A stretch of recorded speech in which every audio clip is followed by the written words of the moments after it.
Assalamualaikum warahmatullahi wabarakatuh. Selamat datang di podcast PPLPI. Saya Heri Hardi dari Politeknik Negeri Kupang. Podcast kali ini akan membahas tentang profesi Pranata Laboratorium Pendidikan. Mungkin bagi Bapak Ibu masih ada yang belum tahu tentang profesi Pranata Laboratorium Pendidikan ini. Mungkin juga masih kurang jelas atau kurang memahami tentang jabatan Pranata Laboratorium Pendidikan. Nah, podcast kali ini saya akan menjabarkan atau menjelaskan seperti apa itu profesi Pranata Laboratorium Pendidikan. Karena jabatan ini baru disahkan di tahun 2010 dengan keluarnya Permen Pan RB nomor 3 tahun 2010 tentang jabatan fungsional Pranata Laboratorium Pendidikan dan angka kreditnya. Nah, ternyata PLP ini merupakan salah satu jabatan fungsional tertentu atau fungsional khusus yang tentunya segala sesuatu yang dilakukan oleh seorang PLP dalam pekerjaannya mempunyai perhitungan angka kredit yang bisa digunakan untuk kenaikan pangkat juga kenaikan jabatan. Seperti apa sih PLP itu? Pranata Laboratorium Pendidikan adalah pegawai negeri sipil yang diberi tugas, tanggung jawab, wewenang, dan hak untuk melakukan kegiatan di bidang pengelolaan laboratorium pendidikan.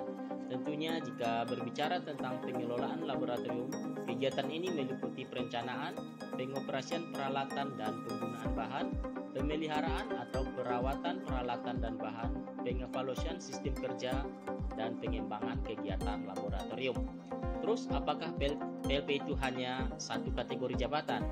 Tidak, ternyata PLP ini ada dua kategori jabatan, yaitu kategori keterampilan dan kategori keahlian. Terus apa sih beda antara kategori keterampilan dengan keahlian? Baik, jadi begini ya Bapak Ibu, antara keterampilan dan keahlian tentu mempunyai perbedaan dalam melaksanakan pengelolaan laboratorium. Jangankan antara keterampilan dan keahlian, sedangkan keterampilan dan keahlian juga ada jenjang-jenjang jabatan yang mempunyai tugas-tugas yang berbeda. Keterampilan mempunyai jenjang jabatan terampil, mahir, dan penyelia. Sedangkan keahlian, jenjang jabatannya ahli pertama, ahli muda, dan ahli madya. Terus, bagaimana kita bisa menjadi seorang PLP? Nah, jabatan PLP ini mempunyai persyaratan untuk menempatinya ya. Yang pertama untuk kategori keterampilan pendidikan minimal diploma 3, sedangkan untuk kategori keahlian pendidikan itu minimal S1. Nah, bagi Bapak Ibu yang ingin menjadi PLP ada dua cara. Yang pertama, jika Bapak Ibu sudah PNS, maka Bapak Ibu bisa melakukan pengajuan in-passing, tentunya minimal telah 2 tahun di lab. Ini akan dibuktikan nanti dengan PPK-nya atau penilaian prestasi kerja. Dan tentunya bagi yang ingin in-passing ke keterampilan ataupun ke ahli pertama dan ahli muda, usia maksimal itu 53 tahun, sedangkan untuk in-passing ke ahli madya dia maksimal 55 tahun. Dan itu cara yang pertama jika Bapak Ibu sudah PNS. Dan cara yang kedua, jika Bapak Ibu belum diangkat menjadi PNS dan ingin menjadi PLP, maka silahkan mengikuti tes CPNS dan ambil formasi untuk PLP. Dan jika rezekinya dan memang lulus, dia akan menjadi CPNS. Nanti di SK 80-nya atau 80%, itu jabatan kita sudah langsung otomatis Pranata Laboratorium Pendidikan. Namun bukan selesai di sana saja. Setelah kita jadi PNS 100%, nanti akan ada diklat capung, kemudian ada penyusunan PAK untuk mendapatkan pengangkatan pertama di dalam jabatan kita.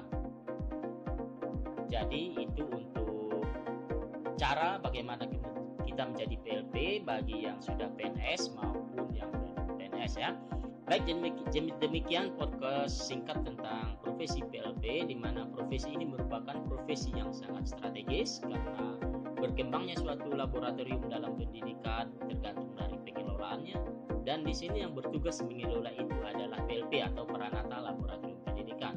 Karena laboratorium tanpa PLP, labornya tidak akan produktif dan tidak akan berkembang. Juga sebaliknya, PLP tanpa laboratorium, PLP-nya tidak akan bisa berkembang karirnya karena PLP butuh angka kredit untuk pengembangan karir. Baik Bapak Ibu, semoga podcast singkat ini dapat memberikan gambaran bagi Bapak Ibu tentang profesi PLP PPLP. Sekian dari saya, salam sukses. Wassalamualaikum warahmatullahi wabarakatuh.